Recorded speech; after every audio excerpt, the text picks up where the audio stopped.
제목을 주의 일을 수년 내에 부응케 하옵소서 하는 말씀으로 같이 은혜를 나누려고 하는데요.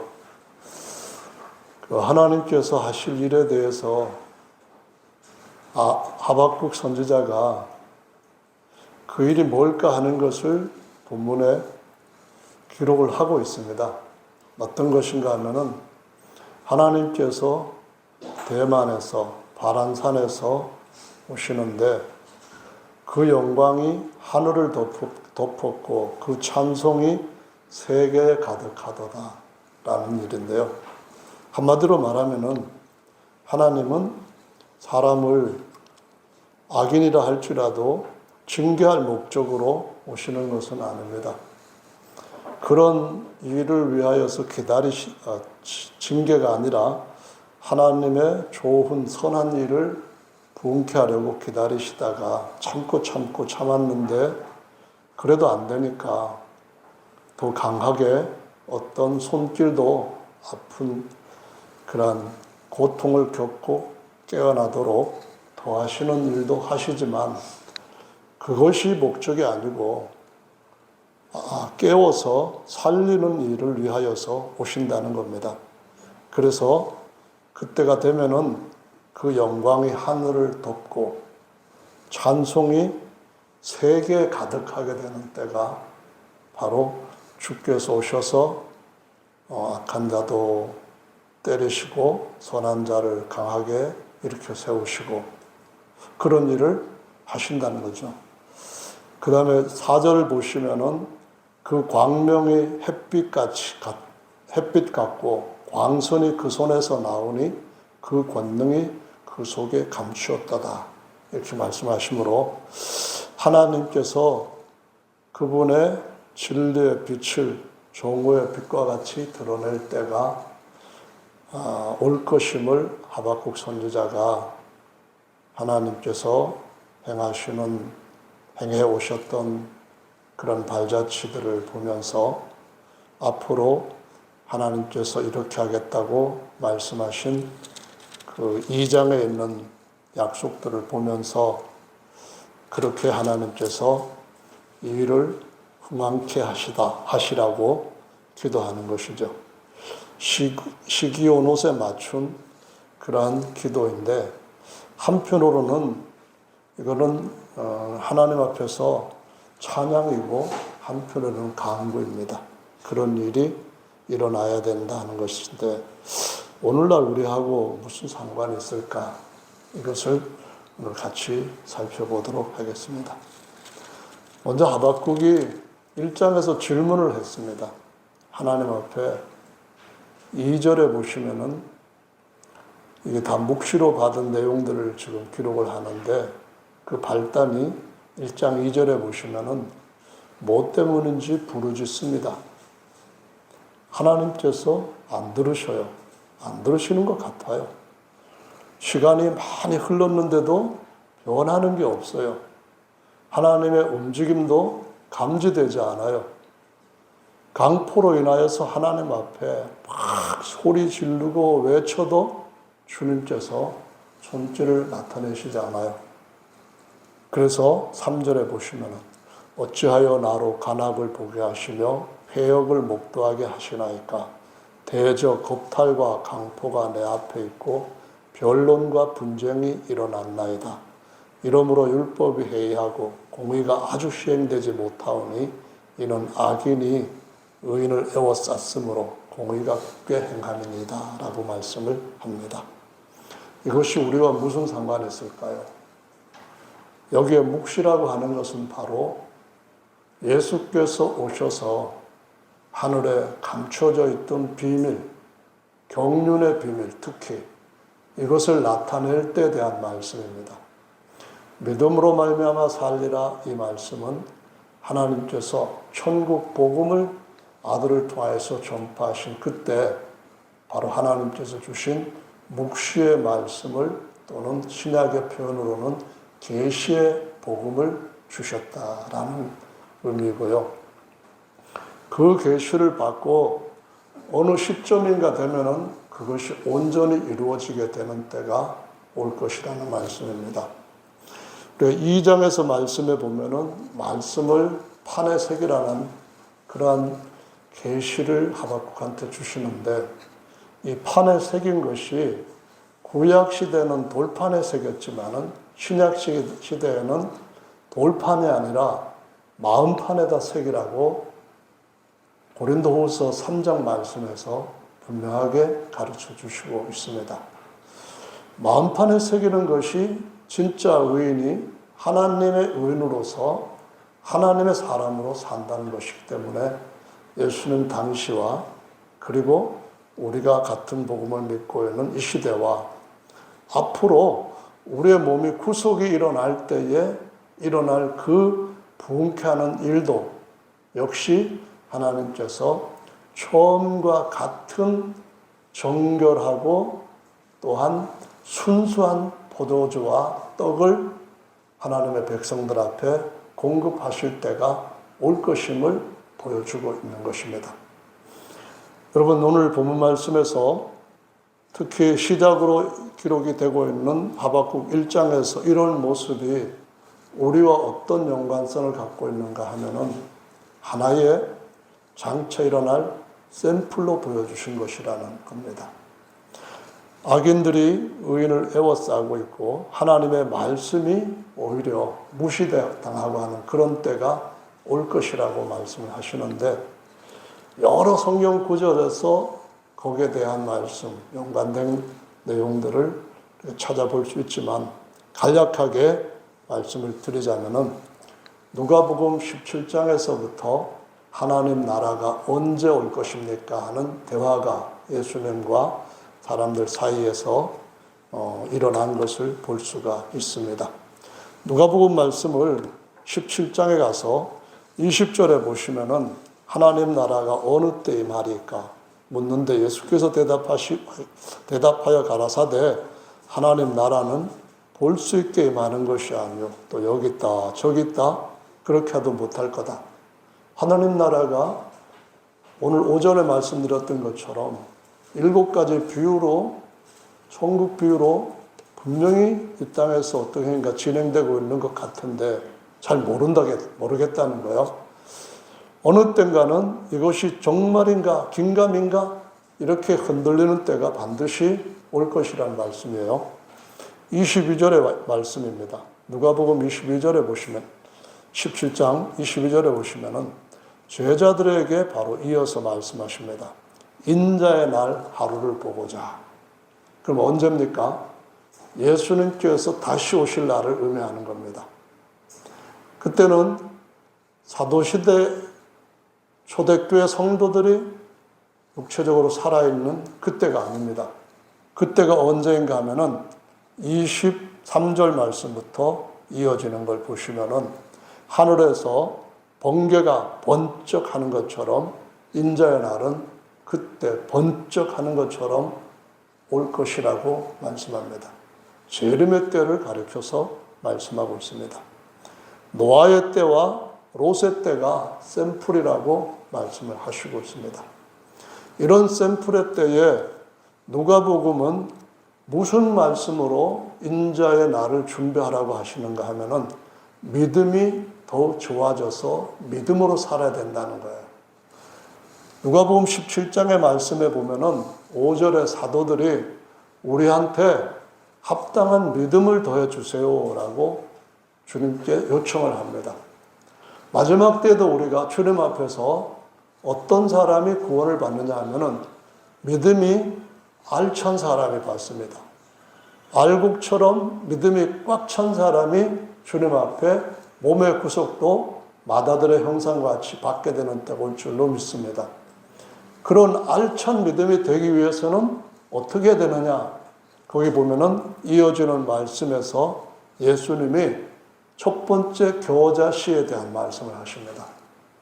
겨자씨 한 알만 같은 믿음이 있었다면 뽕나무 떨어 뿌리가 뽑혀 바다에 옮기우라 하였을 것이요 그것이 너희에게 순종하였으리라 라는 말씀합니다. 그럼 겨자씨 하나는 무슨 말씀입니까? 이거는 우리가 외적으로 자연인으로 세상 사람들과 같은 입장에서 본다면은 아무것도 아니지만 우리 안에 하나님께서 그리스도를 통해 주신 하나님의 생명이 있다고 한다면은, 그러면은 우리 앞에 있는 어떤 일도 바꿀 수가 있다고 말씀합니다. 뽕나무를 사해바다에 심어져라 라고 명령한다면은 그런 일이 일어날 수도 있고, 태양아 멈춰라 한다면은 여호수아에게 그런 일을 할 수 있도록 하나님이 함께 하신 것처럼 그렇게 할 수도 있고, 히스기야와 이사야에게 태양이 뒤로 물러가라 한다면은 그런 일도 할 수 있을 것이라는 말씀으로, 진짜로 예수 생명 믿음이냐, 이것이 중요하다고 말씀합니다. 다시 말씀드리지만 마지막 때 살 수 있는 사람, 하나님 앞에 알곡으로 영원히 살 수 있는 믿음으로 살리라 하는 그런 사람들은 어떤 믿음으로 사냐면은 하나님의 생명 믿음으로 사는 것입니다. 하나님께서 여호수아 군대 앞에서는 태양을 거의 종일토록 중천에 머물게 할 수 있었습니까? 하나님은 늙어지시는 분이 아닙니다.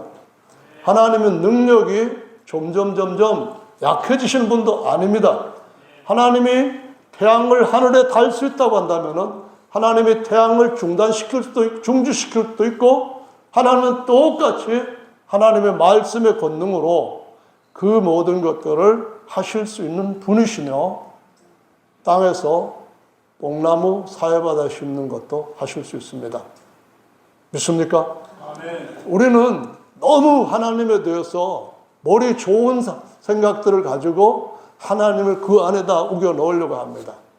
어떻게 뽕나무가 성도들이 말 한마디 한다고 해가지고 사해바다에 심기냐?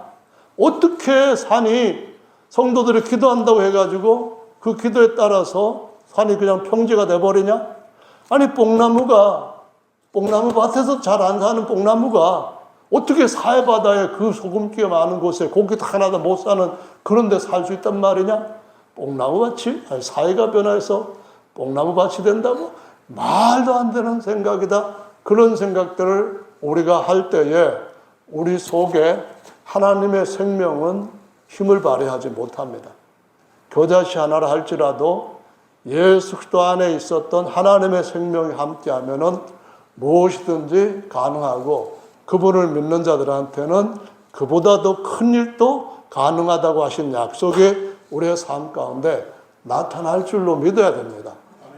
안 나타난다면은 그게 하나님의 뜻이기 때문에 최선을 다해서 구했는데도 안 나타났을 때는, 아, 내가 하나님 앞에 그래도 믿음으로 구했다고 하는 그 자체가 하나님을 경외하며 신뢰하는 것이 맞구나.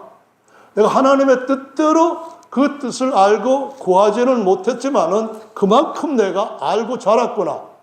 아니, 바울과 같은 그 위대한 사도라 할지라도 간절하게 3번씩이나 하나님 앞에 간구했는데 하나님께서 바울의 기도를 들으셨잖아요. 응답을 하셨잖아요. 응답을 했지만 바울의 원대로 되지 않고 하나님의 원대로 이루어졌잖아요.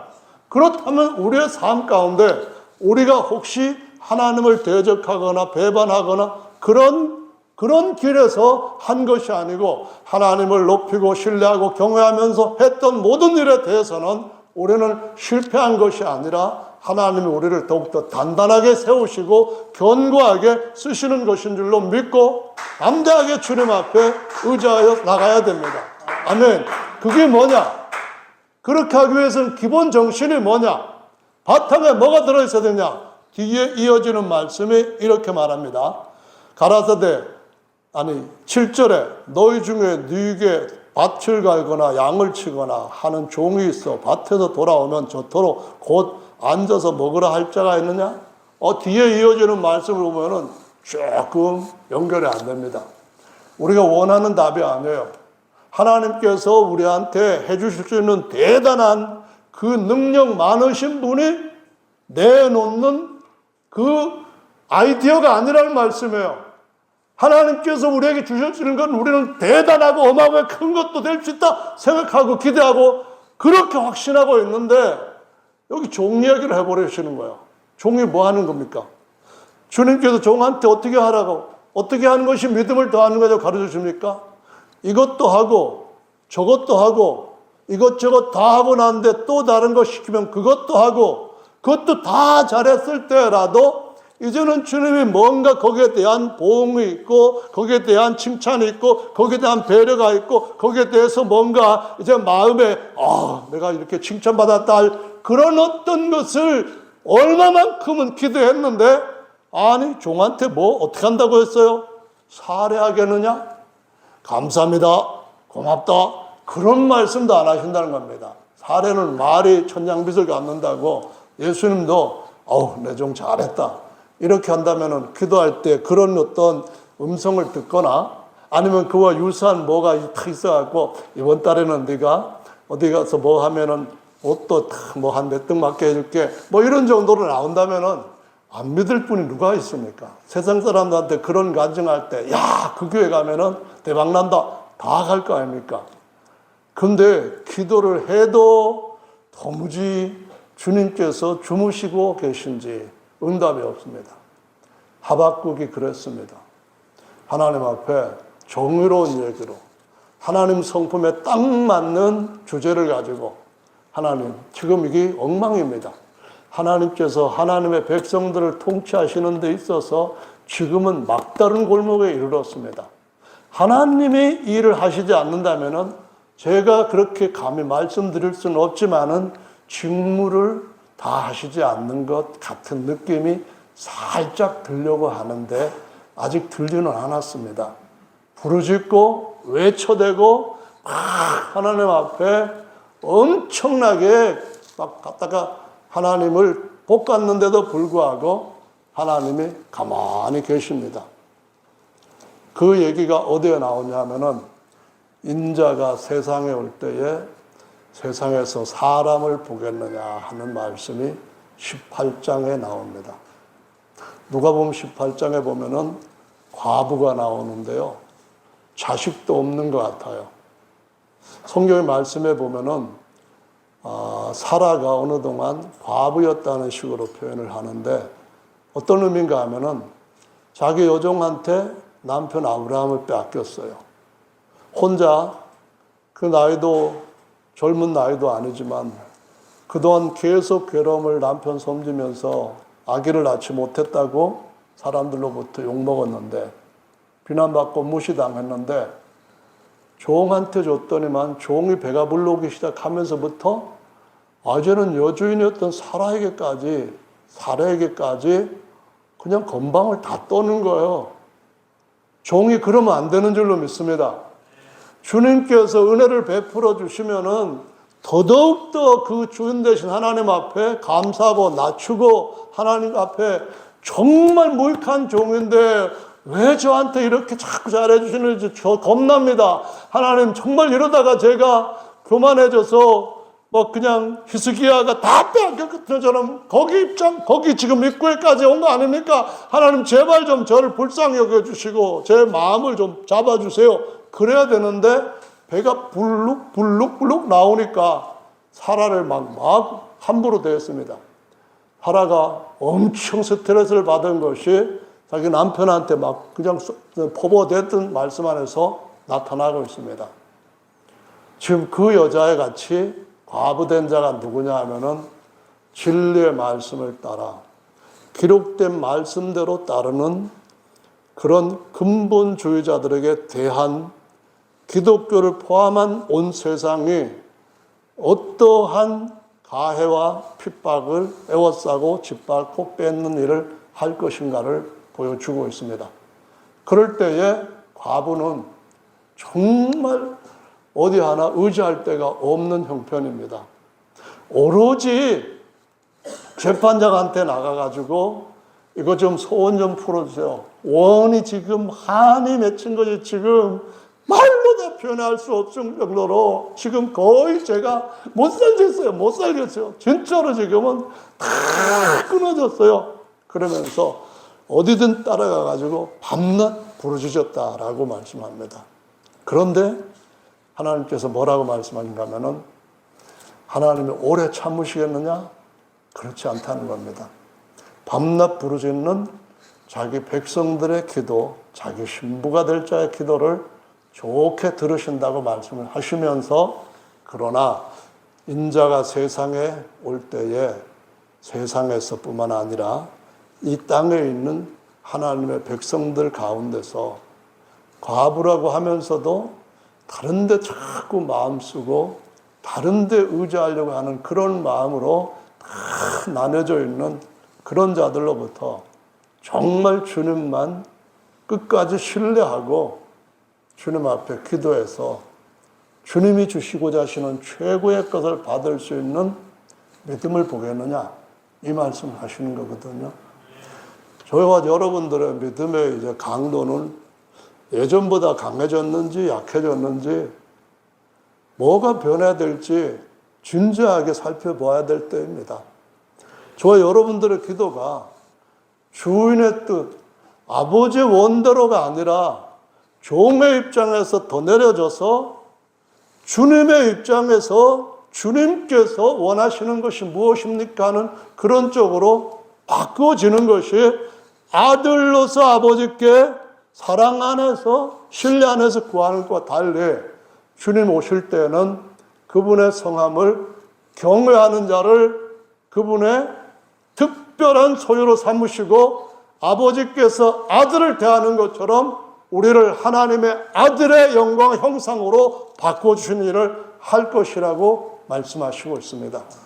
그러니까 우리가 어떻게 해야 되느냐, 샘플을 보고 하박국에도 하나님 응답해 주셨구나. 그럼 오늘날 우리 시대도 그럴 뿐만 아니라 특히 앞으로 주께서 오실 인자의 날 하루, 바로 그 시점에 어떤 사람이 믿음으로 사는 사람이고 승리하는 사람인가 하는 것을 보여주시고 있다는 겁니다. 여기서 마칠까요, 오늘? 너무 또 많이 갈 수도 있으니까 제가 좀 절제를 하겠습니다. 하나님께서 하박국에게 답을 주셨는데 선한 답은 아니었습니다. 하나님 보시기에는 선한 것이라고 생각되는데 하박국이 기도한 거하고는 정말 달랐습니다. 아주 황당했습니다. 정말로 기도해가지고 괜히 차라리 모를 걸 하나님으로 듣고 보니까 마음이 심란한 정도가 아니라 완전히 이그러지는데 그런 하나님의 응답이 왔습니다. 뭐냐면은 이 유대 땅, 이스라엘 땅에 악인들도 참 악해서 의인들을 핍박하는 정도가 심한데 전 세상을 칼로 삼키고 사람을 잡아 죽이는 걸 갖다가 짐승 잡아 죽이는 것처럼 함부로 하는 바벨론 족속들이 이 땅으로 와가지고 이 땅을 짓밟을 것이다. 이 말씀을 하시는 겁니다. 그것도 걔네들이 워낙 악해가지고 내가 막을 수도 없으니까 미리 대비해라, 그게 아니고 내가 바벨론을 데려다가 너희들을 징계할 거다, 이 말씀을 하시는 겁니다. 하나님 앞에 기도했던 기대하고는 완전히 다른 게 왔습니다. 마지막 때 저와 여러분들이 우리가 원하는 또 하나님 앞에 기대하는 그런 일과는 무관하게 주님 뜻대로 이루어 주시옵소서, 이것이 지금 살아가고 있는 시대에 훈련이 돼야 됩니다. 그런 환경에서 우리 자신을 뒤집어 놓을 수 있는 어떤 불순물들이 일어나지 않도록 미리 그런 것들을 제거하는 것이 필요한 줄로 믿습니다. 힘들어도 그 십자가를 질 수 있을 만큼 더 훈련되어지는 믿음이 진짜로 중요한 때에 살고 있다는 걸 기억하시기 바랍니다. 따라서 지금은 은혜 받을 만한 때요, 복된 때이고 골든 타임의 시기입니다. 이 시기를 저와 여러분들이 정말 믿음으로 잘 사는 은혜를 받아야 될 줄로 압니다. 할렐루야. 네, 그래서 주님이 우리에게 주시고자 하시는 것들이 너무나 귀하고 복되다는 것을 아는 것은 무엇보다도 중요한데요, 지키는 것은 못지않게 중요합니다.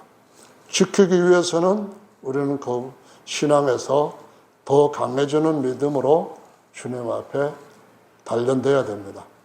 하박국 이 믿음의 그 모든 것들이 사실상은 욥기에 있는 것과 상통하는 것이 있습니다. 욥이 다 털렸습니다. 자신의 육체적인 건강 문제도 다 빼앗겼습니다. 그동안에 자기가 의롭게 살았던 자기의 모든 행적과 거기에 대한 평판 같은 것들, 그 모든 것들도 위선이고 숨지고 있었던 것이 터질 때 터졌다. 터지지 않을 수 없는 문제였는데 터뜨려 놓고 보니까 내 속에 있었던 잘못들이 심각하다는 것이 드러났으니 빨리 그 문제 하나님 앞에 해결하라. 하나님이 자비로우시니까 그런 죄라도 용서해 줄 테니까 네가 평소에 속이면서 했던 그 모든 것들을 이제는 너한테 적용시켜야 되지 않느냐는 친구들의 말에 완전히 그 속을 타버렸습니다.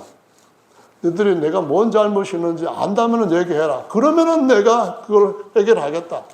그렇지도 않고 너희들이 계속해서 나를 진짜 불에 올려놓고 마음대로 볶아대니까 정말 내가 어떻게 해야 될지 아무 생각도 나질 않는다. 차라리 너희들 몰랐으면 좋았을 텐데 이런 쪽에까지 갔을 때에 하나님께서 그래도 그의 마음속에 오직 나의 갈 길을 아시는 분은 하나님이시니 지금은 보이지 않고 지금은 그분 소리 들리지 않아도 주께서 나를 단련하신 후에는 내가 정금같이 나오리라.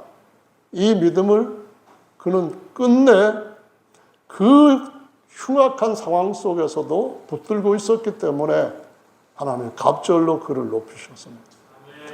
기대했던 것들이 다 잘못된 것 같이 여겨지던 자신의 탄생부터 저주를 할 만큼 절망적인 것들도 하나님 앞에서는 그를 단련하시고 더 높이시고 키우시고 큰 것을 더해 주신 것으로 결론을 내려오셨어요. 하나님은 진짜 선한 것밖에 없으시고 완전하신 분이시며 우리 모든 생애에서 실패하지 아니하실 분이라는 생각이 들어요. 정말 그분한테 우리의 인생을 확실하게 맡겨도 안심할 수 있겠다는 생각이 들어요. 그분이 하시는 일이라면은 내 눈에 지금 이상하게 보이고 아무것도 움직이는 것 보이지 않는다 할지라도 끝까지 그분의 긍휼 아래 있을 만큼 잘하는 일이 그 일이고 할 수 있는 일이 그 일이고 나는 그 일을 내 스스로 포기하지 않겠다는 생각을 우리 마음속에다가 더욱 채울 수 있을 거라고 생각이 돼요. 하나님은 미쁘신 분이시고 정말 실수하지 않는 분이신 줄 믿습니다. 아멘. 그래서 2장으로 넘어가면 우리가 잘 아는 대로 의인은 믿음으로 말미암아 살리라. 그래서 달려가는 도망치는 상황이 와도 그것이 다 볼 수 있게 크게 판에다가 새겨가지고 그거 도망갈 때 다른 거는 가지고 가지 못할지라도 그거 새긴 것만큼은 갖고 뛰라. 그 말씀을 하십니다. 우리가 어떤 상황이 와도 이런 믿음으로 의인은 산다는 그러한 믿음이 우리 안에서 그 어떤 것으로도 빼앗아 갈 수 없을 만큼 고정되기를 원합니다.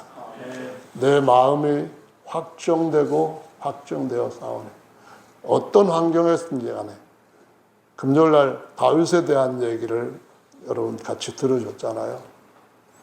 다윗이 어린 나이입니다. 그게 얼마인지 그 나이가 얼마인지는 확실하지 않다지만은 정말 젊은 나이입니다.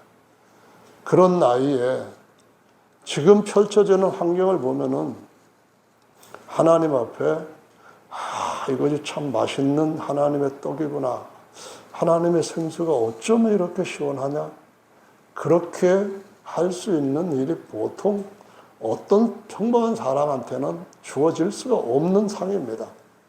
원수의 목전에서 상을 베푸는 걸 그 밥상 앞에 초청받는 일이 아무나 초청되는 것이 아닙니다. 누구한테 초청이 되나요? 주님 앞에서 처음서부터 이 부분에 대해 가지고 마음의 심지가 굳어진 사람이 그런 줄로 믿습니다. 어떤 상황에서도 요동치 않고 어떤 힘으로도 뺏을 수 없는 그런 마음이 있는 사람. 그 사람이 어떤 사람입니까? 판에 다른 것 안 보여도 의인은 믿음으로 말미암아 살리라. 나의 의인은 믿음으로 말미암아 살리라. 나는 여기서 적들한테 목이 베인다 할지라도 나는 주님 안에서 영원히 살리라. 주님께서 나를 아들을 살리신 것처럼 영원한 영광 중에 살리실 것이고 나는 영원히 만유에서 영광 중에 살리라. 이 하나님의 약속이 확실히 잡히고 하나님께서 우리에게 주신 그 길 가는 순서에 가는 여정이 우리한테 그대로 새겨져 있는 이것을 갖고 따르는 사람들이 승리할 것이라고 믿습니다. 할렐루야. 그래서 이 계시는 히브리서에서도 그러죠. 예수님께서 창세전부터 감추었던 것인데 내가 계시했다 이 말입니다. 아들을 아는 것은 하나님 아버지께서 계시해줘야 안다. 그 말씀하는 거 아닙니까? 우리가 하나님의 아들이고 아들의 신분이면 어떤 신분인지 어떻게 알아요? 하나님의 아들이면 천사들도 아들이고 그냥 아담의 아들도 아들이고 그런데 하나님의 아들이라고 불리는데 하나님께서 계시로 알게 주시는 아들이 어떤 아들입니까? 이게 바로 주께서 우리를 그 영원한 생명의 진리의 말씀으로 낳게 하셨고 그것이 어떤지를 알고 그 맏아들이 우리와 누리게 될 그 영광이 우리의 영광이라는 것을 아는 자들, 이런 자들에게 주께서 주시는 너무 놀라운 그것이 있고요. 로마서 26장에서도 계시, 갈라디아서도 계시의 믿음이 올 때, 에베소서에는 이전에 하나님의 사람의 아들들한테는 알게 하지 않았지만은 마지막 때 우리 이방인들인 한국 사람에게까지 하나님께서 영원 전부터 정하셨던 경륜을 아는 비밀을 알리셨다라고 말씀하십니다. 이것이 우리 안에 있고 이때 사는 것은 신비에 나는 믿음으로 말미암아 살리라. 나는 그리스도께서 약하지만은 그 모든 것들을 바꿀 수 있는 능력으로 그의 일생을 우리한테 본삼아 주셨던 것처럼 나는 그분 능력 안에서 살리라. 나는 그래서 내 약함을 가지고 꺾이지 않겠노라. 이 믿음으로 사는 저와 여러분들이 되는 것, 이게 정말로 중요한 것인 줄로 믿습니다. 주가 우리가 마지막 살고 있는 이때는 진짜 준비해야 될 남은 중요한 때, 세월을 아껴야 할 때, 세월을 허비하지 않고 잃어버리지 않고 구원해야 될 때, 세월을 세이브, 저축해야 될 때, 저장해야 될 때, 세월을 장래일을 위해서 뭔가를 그날 위한 준비의 시기로 써야 될 때, 그런 때가 된 줄로 믿습니다. 아멘. 시와 찬미로 하나님 앞에 그날 찬미로 하나님 앞에 나갈 수 있는 누가 하박국이 마지막 3장에서 뭐라는가 하면은 야훼는 나의 힘이시라. 야훼는 내가 힘들어서 넘어지려고 할 때도 내 힘이시라. 그래서 나는 일어선다. 내가 불가능한 가운데서 좌절하고 다시 못 일어나는 엎어지는 일로 밟히는 그 자리에 들어갈 것이다가 아니라 야훼는 나의 힘이시라. 야훼는 나의 영혼의 구원이시라. 야훼는 내 모든 것의 진정한 승리시라. 그로 인하여서 나를 사슴이 높은 길을 걷는 것처럼 나로 높은 곳을 다니게 하시고 할렐루야. 나는 기도하고 나는 주님을 찬양하리라. 이 말씀을 할 수 있게 하는 겁니다. 지금 준비해야 될 때라 그런 말씀이에요. 근데 사실은 우리가 육신적으로는 정말 편안한데 시대에 살고 있습니다. 젊었을 때, 아니 어렸을 때 저와 여러분들은 거의 비슷하게 살았더라고요.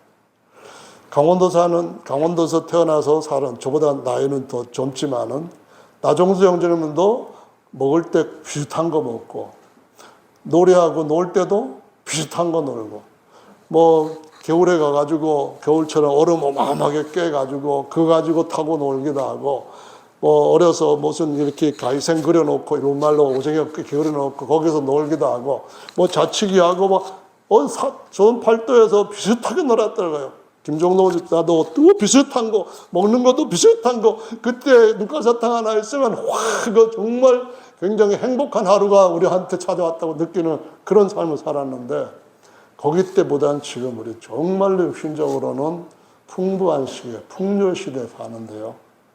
중요한 것은 우리가 육신의 풍요를 가지고 사는 것과 영의 풍요를 갖고 사는 것이 비례해서 가는 게 아니라는 겁니다. 우리가 더 풍요해지면은 그 많은 시간에, 그 편안한 시간에, 전에는 너무 추워서 기도도 못 해가지고 막 어는 것 같고 그러는데, 이제는 뭐 따뜻한 데서, 시원한 데서 기도할 수 있으면은, 그때는 1시간 기도했을 것 같다가 지금은 5시간도 할 수 있을 만큼 좋아진 환경인데, 그래 됩니까? 감사하게 짝이 없는 것이 바울이 고백했던 그거예요. 내가 원하는 것은 하지도 않는 게 너무 많고, 내가 원치 않는 것은 하는 것이 점점 많아지고, 나 참 공고한 자로다, 이거 어떻게 해야 되냐 그랬는데, 알고 봤더니 내 육신에 내가 속사람이 원치 않는 것을 하는 죄가 나를 잡아 끌고 있다는 겁니다.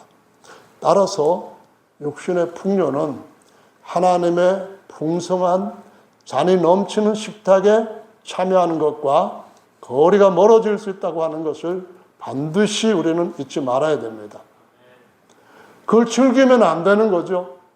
즐기다가 보면은 자꾸 거기서 입맛이 들고 거기서 자꾸 습관으로 나가게 되고, 조금 허락하는 것들에 조금 낮추고 번복되는 것들에 우리를 돌이킬 수 없는 먼 거리로 떠나게 할 수 있다고 하는 것을 보여주고 있습니다. 그래서 원수의 목전에서 우리에게 잔이 넘치는 상을 베풀어 주시는 그 식탁에 초대받기 위해서는 육신의 것들로 인하여서 우리 자신의 삶이 흐트러지거나 망가지지 않도록, 부패한 것들이 들어오지 않도록 경계에 경계를 더해야 되는 줄로, 마지막 골든타임에 살고 있는 성도들은 반드시 잊지 말고 기억해야만 되는 것입니다.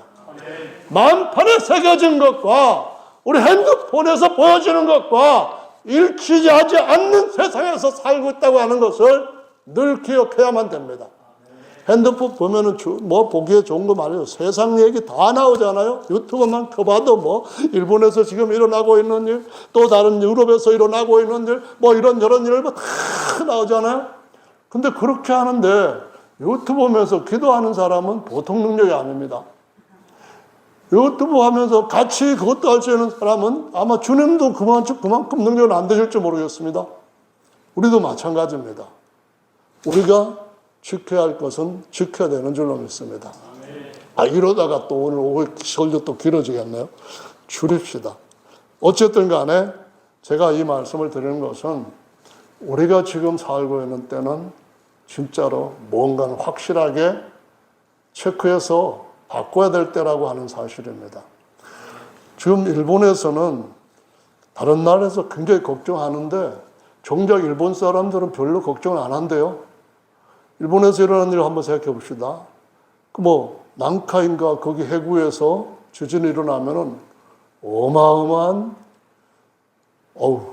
생각만 해도 그런 일이 안 일어나면 좋겠습니다. 그런데 2019년에 NHK에서 그 다큐멘터리로 방영한 내용에 보면은 앞으로 30년 안에 2011년도에 일어났던 지진보다도 더 강한 지진이 일어날 확률이 70%에서 80%다. 그랬습니다. 7.1 지진이 탁 터지니까 이어서 또 다른 지진도 터지고 태국에서 터지고 화산도 폭발하고 그러니까 이제는 진짜 그 시기에 들어왔나 보다. 곧 일어나겠군 해가지고 다들 일주일 동안 굉장히 겁먹고 있었는데 정부에서는 오히려 이제 지나갔습니다 하는 식으로 국면을 싹 바꿔놨습니다. 일본 사람들이 별로 그 부분에 대해서 걱정을 안 한대요. 일본은 1년에 3,000회씩이나 지진이 나는 동네이고 나라이고 그 중에서 진도 5 같으면 우리나라들은 막 벌벌 떨어가지고 막 어쩔 줄 모릅니다. 근데 일본 사람들은 그 안에서 잠을 잔대요. 진도 5면은 잠잔대요. 그 조선일보에서 보니까 그렇게 나왔더라고요. 그 정도로 지진에 대해서는 담대해져 있는 백성이라 하는데 그 나라만 그런 게 아니고 그 기간 안에 우리나라에서 일본에 여행을 간 사람들을 8월 달에 여행 간 사람들을 1일부터 8월 20일까지 그 이후에까지 숫자를 세어보니까 김포공항, 인천공항, 그 다음에 그 외 다른 공항을 통해 가지고 138만 5천 명이 나갔대요. 8.15 때도 그렇게 난리인데도 무비자니까 그냥 들어갔다가 나왔다 하는 그런 매력 때문에 그렇게 많은 사람들이 갔대요. 일본 사람들도 지진 일어난다 나봐야 옛날에 그런 일어났던 거 또 일어나는데 뭐 그 봐요. 지금 우리 그냥 잘 살고 있는데 뭐. 그래서 생존을 위한 대비책은 안 한대요. 죽은 사람은 어차피 죽는 거. 그럼 뭔 대비를 하느냐? 유족자들을 위한 대비를 한대요. 일어날 건 뻔하고 살아남은 사람은 살아야 될 거 아니냐? 그러니까 그 사람들을 위해서 이런 대책을 하자. 그런 식으로 일본 나라는 재난에 대한, 특히 지진에 대한 거예요. 해일 일어나면 어마어마하다잖아요. 거기다가 만약에 태풍이 또 한 번 산산이 지금 일본을 통과한다고 하는데 이 태풍이 지나고 나면은 바닥이 액상화가 돼가지고 지금 몇만 곳이 물렁물렁하대요. 아파트가 그냥 이렇게 이러다가 푹 넘어지는 그런 일들이 앞으로 계속 일어날 거고 거대한 자금을 투자해가지고 만들어 놓은 공장이라든가 더 심각한 것은 거기에 지진에 일어나는 일 중에 지난번에 일어났던 그 원자력 발전소 그 뭐라 그러죠? 오염수 같은 것들을 흘러나오는 문제뿐만 아니라 더 무서운 방사능 유출이 이제는 그 지역에 몰려있는 원전 사방에서 터질 가능성도 있고 일본에 유입되었던 투자되었던 자금들이 빠져나가기 시작하면서 일본이 경제적으로도 엄청난 타격을 받을 수 있고 일본이 그런 일에 같이 걸려있는 저기 후지산도 움직이고 있는 징후가 보이고 다 겹치면은 일본은 난리가 난다는 얘기를 하고 있어요. 샘플이라는 거 있잖아요. 근데 이 샘플이라고 하는 것이 사실상은 예수님께서 다시 오실 때가 되면은 징조가 지금 일본에서 그런 일이 현실로 일어났을 때와 같은 일들도 우리 앞에 다가오게 될 수 있다라고 얘기를 하거든요. 아모스의 8장에 보시면은 그럼 이때는 어느 때냐라는 말씀이 나오는데요. 1절부터 3절에 보면은 여름 실과의 철이 가까이 왔다면서 이 백성들의 끝이 가까웠다는 말씀을 하셔요. 그 말이 무슨 말이냐 하면은요. 히브리 원어를 사전을 찾아보시면은 여름이라는 단어 또는 여름 실과라고 그냥 번역하는 단어가 발음이 카이츠예요. 그런데 이 백성의 끝이 왔다. 한번 아모스서를 찾아보시면 좋겠네요. 끝이 왔다라는 말씀을 할 때 그 끝이 왔다는 말의 끝이 그것이 또 비슷하게 요드라고 하는 글자 하나만 중간에 빠진 캐치예요. 그러니까 여름이 이제 다 왔다. 여름의 끝이 왔다. 그 말은 하나님께서 이 백성 저 백성들에게 대한 하나님께서 마지막 때 징계를 하셔야 될 그런 때에 대한 시기가 임박해, 도래해, 코앞에 왔어. 그렇기 때문에 바꿔, 안 바꾸면은 당하는 거야. 그냥 지난 세상에서 일어나는 자연재해라면은 어떤 대처도 없이 당할 수밖에 없을지 모르지만 하나님께서 부르시고 준비하시는 일에는 끝에 가서도 하나님이 긍휼을 버리지 아니하시고 은혜를 베푸실 테니까 바꿔 지금 골든타임에 바꿔라고 말씀하신다고 하시면서 그때가 되면은 사람들이 아모스에 뭐라고 나오는가 하면은요, 동서남북으로 사람들이 다니면서 먹을 거 없어가지고 마실 것도 없어가지고 처녀도 곤배해지고 총각도 곤배해지고 정신을 못 차리고 혼미하게 쓰러져 갈 것이고 죽어갈 것이다, 그 말씀을 하십니다. 그럼 그 말씀이 무슨 말씀일까요?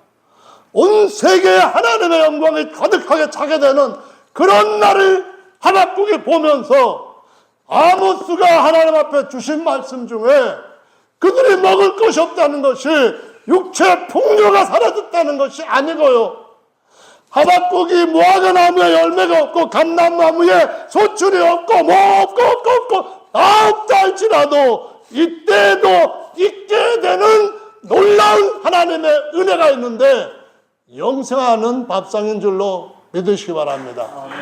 재난 속에서도 더 풍성하게 부어지는 넘치는 잔이 있다는 사실을 우리가 알고 그 길로 우리의 가는 발걸음을 바꿔서는 안 되는 줄로 믿으시기 바랍니다. 정말 그런 것 같아요. 일본에 제가 그게 뭐랄까요, 좀 뭐랄까 샘플 그런 의미 같은 것이 느껴지는 것은 정말 그 나라가 그렇게 되지 않기를 바라는데요, 일본은 세계에서 다른 특이점 하나를 갖고 있는데요, 물론 다른 것들이 많겠지만 이들은 사람을 천황으로, 그래서 일제 때 신사참배를 해서 기독교는 엄청 많이 괴롭히고 예배 중에라도 12시에 사이렌 울리면은 전부 다 예배 중단하고 황궁 예배를 다 했습니다. 동해 쪽으로 동경이라고 하는 해 뜨는 서울 거기다가 전부 절을 하고 그 다음에 일본 국민의 의례를 다 하고 난 뒤에 예배 다시 시작을 했습니다. 안 한 사람들은 무자비하게 탄압을 했습니다. 진짜로 순교당한 사람도 있었는데요, 그 이후에 일본이 엄청나게 많은 그들이 했던 잘못들을 어떤 식으로 돌이켰느냐 하면은 그건 아니거든요. 이 하박국 말씀에 보면 하나님이 모든 민족에게 마지막 때에는 모든 육체와 모든 민족과 나라에게 하나님의 성령을 부어주는 은혜를 주시지만 한편으로는 하나님의 은혜 가운데로 돌아오지 않는 사람들한테, 특히 하나님을 거역하고 우상숭배에 빠진 백성들한테 징계를 하신다는 말씀을 분명히 하고, 모든 나라에 대한 경고들은 선지자들이 했던 사역 중에 중요한 한 부분씩을 차지하고 있습니다. 일본의 특이한 점, 황궁 말고요, 천황이라고 하는 것 말고요, 지금 신사참배라고 하는 것 말고, 예를 들어서 그 일본 정부 고위 관리들이 뭐 총리라든가 이런 사람들이 해마다 하는 게 있거든요. 그게 바로 야쿠니 신사참배인데요, 야쿠니 신사참배는 거기에 246만 6,584개의 신주가 모셔져 있다고 합니다. 모셔져 있는 게 아니라 거기 안치되어 있어요. 누구냐 하면은 전부 다 천황을 숭배할 뿐만 아니라 총리를 할지라도 해마다 거기 가서 예물을 바치고 예배하는 신들입니다. 이들이 누구냐 하면은 일본의 제국주의 때 비행기 타고 가서 배에 가서 갇혀는 그 뭐 이상한 싸우는 법 있잖아요. 그것뿐만 아니라 전쟁에서 활복하고 일왕천왕 만세 그렇게 하고 죽은 사람들, 모든 사람들을 신으로 해가지고 거기 가서 참배를 하는 거야. 일본의 2010년대 기준으로 보면은 어느 정도로 신사가 있었는가 하면요, 8만 8천 곳에, 규모가 8만 8천 곳에 이런 신사 참배하는 그런 사당이 만들어져 있었는데, 2017년에 일본 문화과학성에서 종교영감 헤이세이 28년도판 의하면은 얼마나 그게 많은가 하면은 5만 5,699곳이라고 합니다. 일본에 널려 있어요. 다시 근래 와서는 이 신사들까지, 자금까지 다 포함하면은 30만 곳이나 된다고 자료에 나와 있습니다.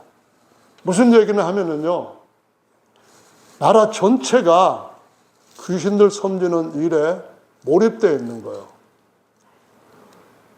우상 숭배하는 것 때문에 저런 일이 일어난다? 과학적인 증거는 없어요. 아니, 과학적으로는 밝힐 수 없을 것 같아요.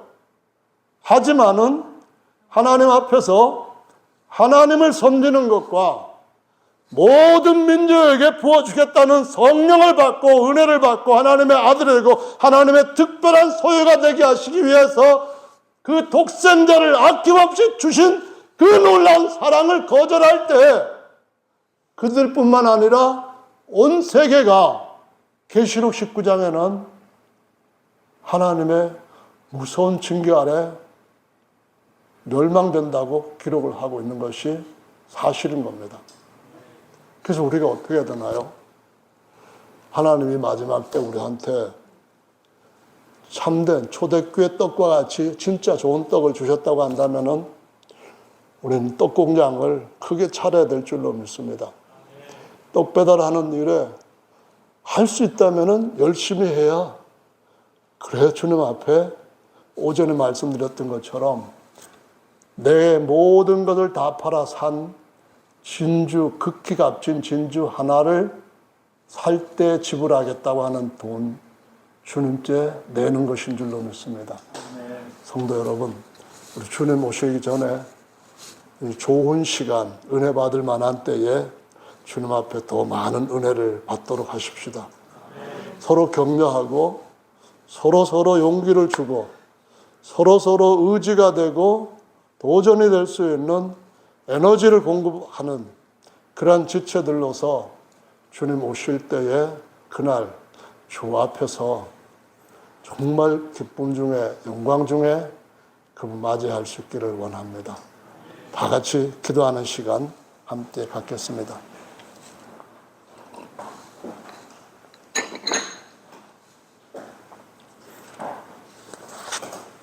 하나님이 우리에게 은혜를 베풀어 주셔서 주님 믿게 해주셨으니 얼마나 감사한 일인지 모르죠.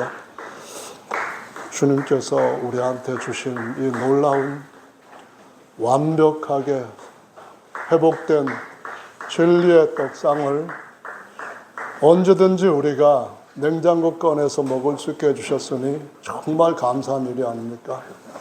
2000년 동안 다 잃어버렸던 것들을 다시 완전하게 찾게 해주신 그 은혜가 특별히 우리한테 부어졌다고 하니 얼마나 감사할 일입니까? 우리 젊은 세대들 이거를 알고 있는지 모르겠습니다. 우리 다음 세대들 이 하나님이 주신 영원한 썩지 않는 양식이 어떤 것인지를 맛보고 사는지 모르겠습니다. 다 같이 기도하십시다.